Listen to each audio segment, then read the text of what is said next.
Ya Allah, yang membolak-balikan hati dan pandangan, teguhkanlah hatiku kepada agamamu. Jangan engkau gelincirkan hatiku setelah engkau tunjuki aku. Curahkan rahmat kepadaku dari sisimu. Sesungguhnya engkau maha memberi. Lindungi aku dari api neraka dengan rahmatmu.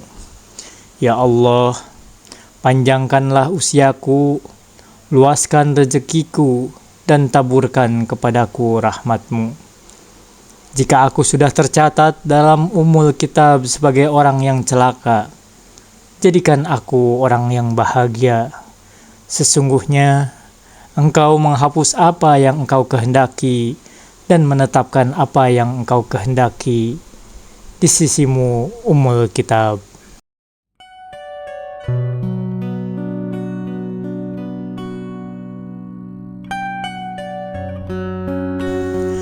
Halo Sobat Book Reading 12 yang berbahagia. Jumpa lagi. Kita akan melanjutkan pembacaan buku kita, masih dengan buku yang berjudul Doa Bukan Lampu Aladin, karya Jalaluddin Rahmat. Pada episode kali ini kita akan membacakan sebuah bagian yang berjudul Doa Memohon Perlindungan dan Keluasan Rezeki. Bismillahirrahmanirrahim. Ya Allah, yang membolak-balikan hati dan pandangan, teguhkanlah hatiku kepada agamamu. Jangan engkau gelincirkan hatiku setelah engkau tunjuki aku. Curahkan rahmat kepadaku dari sisimu. Sesungguhnya engkau maha memberi. Lindungi aku dari api neraka dengan rahmatmu. Ya Allah, panjangkanlah usiaku, luaskan rezekiku, dan taburkan kepadaku rahmatmu. Jika aku sudah tercatat dalam umul kitab sebagai orang yang celaka, jadikan aku orang yang bahagia. Sesungguhnya engkau menghapus apa yang engkau kehendaki dan menetapkan apa yang engkau kehendaki di sisimu umul kitab. Doa di atas adalah doa memohon perlindungan dan keluasan rezeki. Mengapa kita memerlukan perlindungan dan keluasan rezeki? Karena kita amat rentan terkena musibah. Oleh karena itu, kita memerlukan pelindung untuk dapat menghadapi tantangan-tantangan yang akan menghadang kita, baik lahir maupun batin. Pelindung itu doa kita kepada Allah Subhanahu wa Ta'ala. Orang yang kaya mungkin tidak memerlukan doa ini. Mereka beranggapan apa perlunya meminta rezeki, padahal dia telah memberikan rezekinya tanpa ia minta. Bagi orang miskin, besar kemungkinan akan mengamalkan doa ini. Namun ada saja, karena ia terlalu miskin dan kesulitan teramat berat, mereka bisa sampai pada tingkat putus asa dan menganggap doa itu tidak perlu. Lalu mengapa kita berdoa memohon agar diberi rezeki oleh Allah seperti yang disebut dalam doa di atas? Mengapa doa ini memohonkan agar Allah menetapkan hati kita dalam agama serta tidak digelincirkan sesudah mendapat petunjuk, dan kemudian dikaitkan dengan doa agar kita diberi rezeki yang luas? Jawabannya, pertama, kita seringkali tergelincir dalam menjalankan agama dan tersesat setelah Allah memberikan petunjuk kepada kita. Alasannya sangat sederhana saja, yakni alasan ekonomi lantaran kekurangan rezeki. Ada hadis yang dipersoalkan dari segi sanadnya, tapi tidak pernah dipersoalkan kesahihannya dari segi isinya, yakni hampir-hampir kefakiran itu bersamaan kejadiannya dengan kekafiran. Hadis ini menunjukkan bahwa seringkali orang menjadi kafir hanya karena tekanan-tekanan ekonomis dan kesulitan rezeki. Orang yang semula baik berubah menjadi tidak amanah. Perempuan yang memelihara kehormatannya menjadi tidak sanggup lagi memeliharanya karena tekanan ekonomi. Baik perempuan baik-baik dan mulia terjerumus disebabkan tekanan-tekanan ekonomi. Jadi, memang ada hubungan antara ya Allah yang membolak-balikan hati dan penglihatkan, teguhkanlah hatiku kepada agamamu, dengan doa selanjutnya, ya Allah, panjangkan usiaku dan luaskan rezekiku. Oleh karena itu, sangatlah penting kiranya kita memohon agar diberi keluasan rezeki, supaya kita dapat mempertahankan agama kita. Seringkali kita mengorbankan dan menghancurkan idealisme, lantaran kita tidak cukup kuat dan tidak mampu secara ekonomis. Ketika kita ingin memperjuangkan Islam, ada dua aspek yang harus kita perhatikan, yaitu aspek ideal dan komersial. Kita terlebih dahulu harus berhasil secara ekonomis, dan baru kita mempertahankan idealisme kita. Dengan demikian, kita dapat memperjuangkan Islam dengan baik. Orang seringkali mengkritik ucapan orang-orang Barat. Pertama-tama hiduplah dulu, lalu sesudah itu berfilsafat. Sebagian dari mereka mengatakan hal itu sangat materialistis. Yang benar adalah berfilsafat dulu, barulah hidup. Sebagian gerakan sosial Islam sekarang cenderung memakai jargon ini.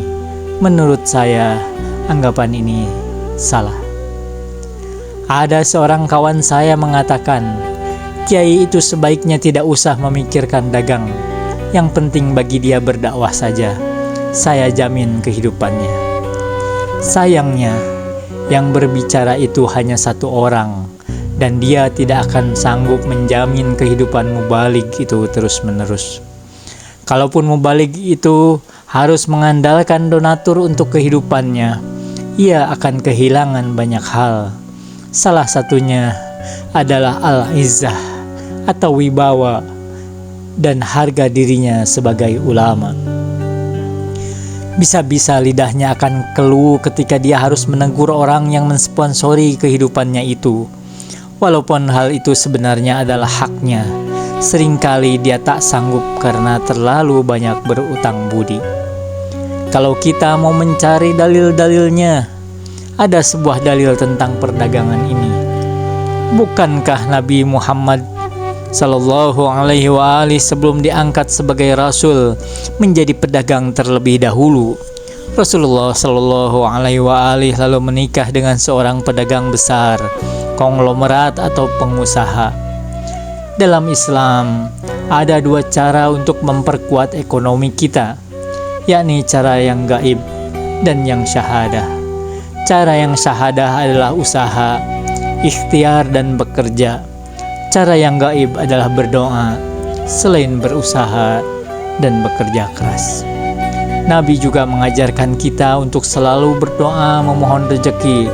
Ya Allah, cukupkanlah rezeki keluarga Muhammad. Oleh karena itu, kita dianjurkan memohon rezeki kepada Allah lewat berdoa. Berdoa memohonkan rezeki termasuk amal saleh. Dalam Islam, mencari rezeki dihitung sebagai amal kebaikan. Merasa diri cukup dan tidak membutuhkan bantuan Allah adalah suatu kedurhakaan yang menyebabkan kita jauh darinya. Bukankah Allah berkata, "Akulah yang maha kaya dan kalian semua adalah fakir dan miskin." Kita harus selalu merasa perlu dan membutuhkan bantuan serta memohon rezeki dari Allah. Sebab dengan keluasan rezeki, kita bisa menjalankan agama dan idealisme kita dengan baik, serta kita bisa membantu orang lain.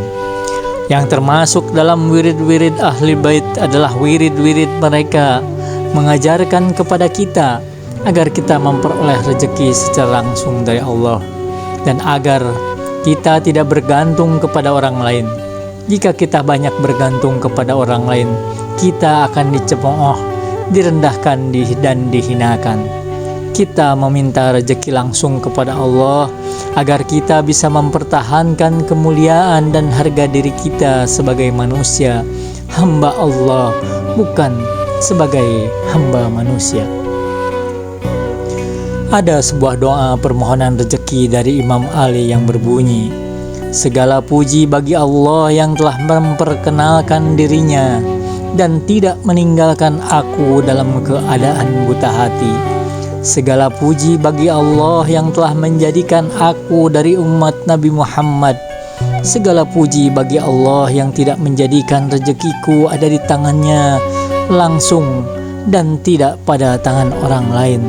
Segala puji bagi Allah yang dengan rezekinya telah menutupi rasa maluku dan tidak mempermalukanku di hadapan manusia lainnya.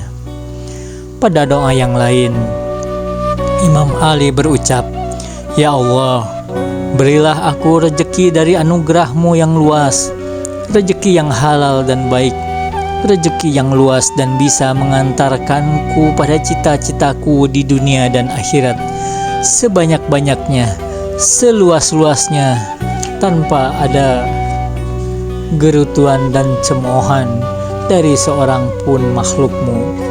Bukankah Engkau telah berkata dalam kitab suci-Mu, mintalah kepada Allah karunia-Nya. Ya Allah, inilah aku memohon karunia-Mu, inilah aku meminta pemberian-Mu, dan dari tangan-Mu yang penuh aku memohon dan meminta. Wa ma taufiqi illa billah, alaihi tawakkaltu wa ilaihi unib. Wassalamualaikum warahmatullahi wabarakatuh.